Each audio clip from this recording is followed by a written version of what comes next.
Hello, good day mga katiits. Magandang araw po sa ating lahat at sa lahat ng mga nanonood ng ating YouTube channel at ang lahat ng mga sumubaybay sa ating YouTube channel. Maraming salamat po sa inyong lahat. Ito na naman po tayo. Ang atin pong tutulungan ngayon ay ating taga-subaybay na taga dyan sa Mindanao. Ito ang kanyang area ay ating ididikod ngayon, kung saan ito makikita nyo katiits. Yan ang mga sign sa kanyang area. At bago ang lahat ay shout out muna sa ating mga masugid na taga-subaybay mula Luzon, Visayas at Mindanao. Maraming salamat po sa inyo. Ang ating taga-subaybay na si Christopher Nespiros dyan sa Kasilagan, La Union, na imbangal daw kanyang bro. Salamat sa pag-subscribe sa ating YouTube channel. Sa ating mga masugid na taga-subaybay dyan, si Bro Rigi, Bro Makoy, si Yanyan ng Mindanao, at si Brian Ditolio Bernazor ng Negros Occidental. Maraming salamat po sa inyong lahat at nakapag-subscribe kayo sa ating YouTube channel.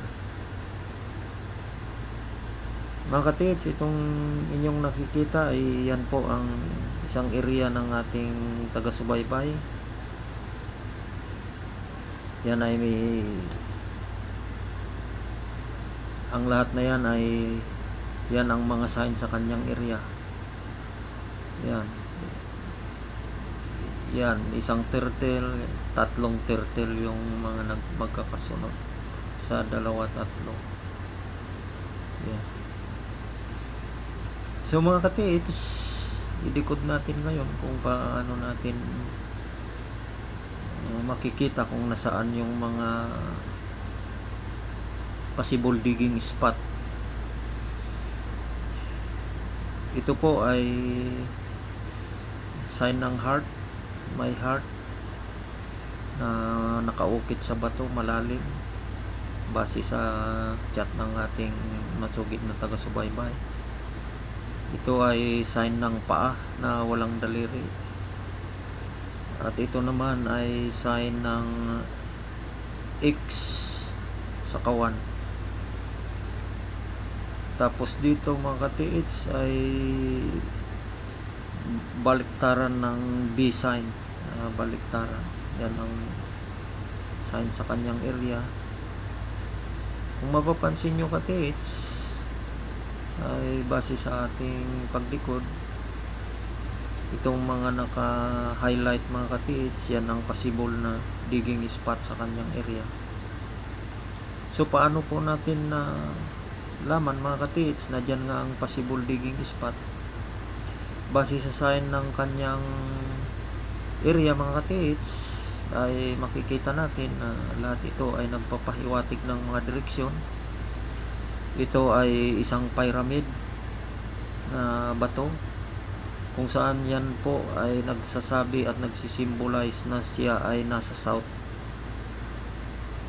At tama naman po katiits, pagka yung kinumpasan yan katiits, dito banda harap ka sa may isang sign ng turtle, ay ang mangyayari po katiits ay magiging due west po itong isang turtle na ito. Ang kanilang alignment ay magiging east-west alignment. At dito naman katiits, yung isang sign pa dito ay magiging north at saka south naman sila dito sa isang pyramid, kung saan ang pyramid mga katiits, yan po ay nagsasabing siya ay nasa south. So tama po ito katiits, yung mga sign na nandyan mga katiits ay talagang yan ay ginawa talaga ng mga GIA engineers at para matumbok at makita ang direksyon na kanilang pinapahiwatig. So sa gayon mga katiits, kung makikita nyo itong digging spot na ito, ay yan po ay dito banda sa gitna, yan po ang intersection ng kanilang coordinates mula dyan sa turtle na yan, na east-west ang alignment, saka yung isang sign dito at saka yung pyramid. Dito po ang kanilang intersection, at dyan po ang magiging possibility ng digging spot, kung saan po ay dyan makikita natin pagka tayo ay nagtisdig mga ka-TH, makikita natin dyan ang mga tinatawag na HTM. So dahil dito mga ka-TH, dahil may heart sign ito po ay nagsasabi na multiple deposit. Kaya kung mapapansin nyo ka-TH, dito ay mayroong arrow at dito rin sa bandang east o halos southeast na ito mga ka-TH ay mayroon ding arrow. Pagka kinumpasan mo yan ka-TH papunta dito sa isang turtle, yan po ay yung kanilang alignment. Ayan, halos east-west or southeast northwest mga ka-TH yung kanilang alignment, napasok din sa 8 trigrams mga ka-TH base sa mga decoding na ating nalalaman. So pagka kinumpasan mo yan ka-TH banda rito sa arrow na ito papunta sa isang turtle sign, yan po ang kanilang magiging alignment. At pagka kinumpasan mo naman ka-TH dito sa isa pang arrow ay kukuha ka ng direksyon ka-TH, bali harap ka dito sa isang boulder na malaki na mayroong sign dito mga ka-TH, ay yan, haharap ka mula dito, harap ka dyan sa malaking boulder na yan, magiging east-west alignment din sila ka-TH, at dito ay magiging north-south naman ang kanilang alignment, na kung saan tatama pa rin dito ka-TH sa pyramid na sign na ito na sinasabing siya ay nasa bandang south. So ang kanilang intersection ka-TH banda rito, dyan po ang possible na digging spot, kung saan dyan po ang kanilang intersection. Yan mga ka-TH, kung may mga area kayo na ganyan ng mga formation ng mga bato na islas or magkalapit lang sila, yan po ay nagsasabing arrowway mga ka-TH, kung saan yan po ang daanan papunta sa load na kanilang tinago, na makikita natin dito ka-TH na ginawa talaga yung arrowway para matumbok yung kanilang coordinates, yung kanilang intersection, kung saan doon sila nagbaon ng mga kayamanan. So dito rin ka-TH, pagka nagkumpas ka dito mula rito papunta sa big boulder na bato na yan, at mula sa arrowway na yan, ay magkakaroon din ng isa pang intersection dito sa bandang Old Creek mga ka-TH. Ayan, Old Dry Creek. Ibig sabihin nung una ito ay may tubig pa ito. Balit ngayon medyo nagbago na ang panahon, kaya naging Old Dry Creek na siya. Maring nandito rin ka-TH yung isa pang depot sa area ng ating masugid na taga-subaybay, kung saan naka north-south ang alignment.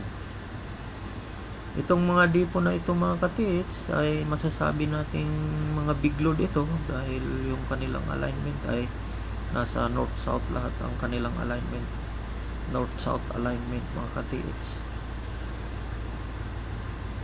Iyan mga ka-TH yung ating maibabahagi ngayon sa ating masugid na taga-subaybay na nag-send sa ating email sa yatakitombi25@gmail.com. Pwede po kayong mag-email doon mga ka-TH, o di kaya ay mag-send kayo mga ka-TH sa ating messenger, upang sa gayon ay kahit papaano mga katiits ay makatulong tayo sa pagdidecode ng inyong mga area mga katiits, na kung saan ay legit at positive naman ang mga sign nito. Gaya na lamang nito mga katiits ay napaka-legit at napakaganda ng mga sign ng kanyang area, kung saan makikita natin ang malaking bato, big boulder marker na hindi kayang buhatin ng 5 tao. Ibig sabihin katiits ay hindi talaga ito nalipat mula noong ginawa nila ang mga sign na ito. At base din sa chat ng ating katiits, ang mga batong itong nasa sign ng kanyang area ay mga naka-half buried. Ibig sabihin hindi po nalipat ito dahil malayo po ito sa kalsada. So yan mga katiits, ang ating maibabahagi ngayon sa ating isang masugid na taga-subaybay. Possible dig spot ng kanyang area. 3 deposito po ito katiits base sa sinasabi ng mga sign at mga marker sa kanyang area. So maraming salamat po mga katiits, at sana yung mga hindi pa nakapagsubaybay at nakapag-subscribe sa ating YouTube channel ay mag-subscribe na po kayo katiits, sapagkat dito po ay makapagbibigay po tayo ng konting kaalaman at makatulong tayo sa ating mga katiits na mayroon silang kanya-kanyang mga area na mga legit at positive ang mga marker. So God bless po mga katiits sa ating lahat, at sana ay nakabahagi ako ng konting kaalaman sa inyo na makakatulong sa inyong mga kanya-kanyang area sa pagre-remap. At maaari po kayong mag-send ng email or mag-send po kayo sa ating messenger, pang sa gayon mga katiits ay makatulong naman po kami sa inyo. Salamat po.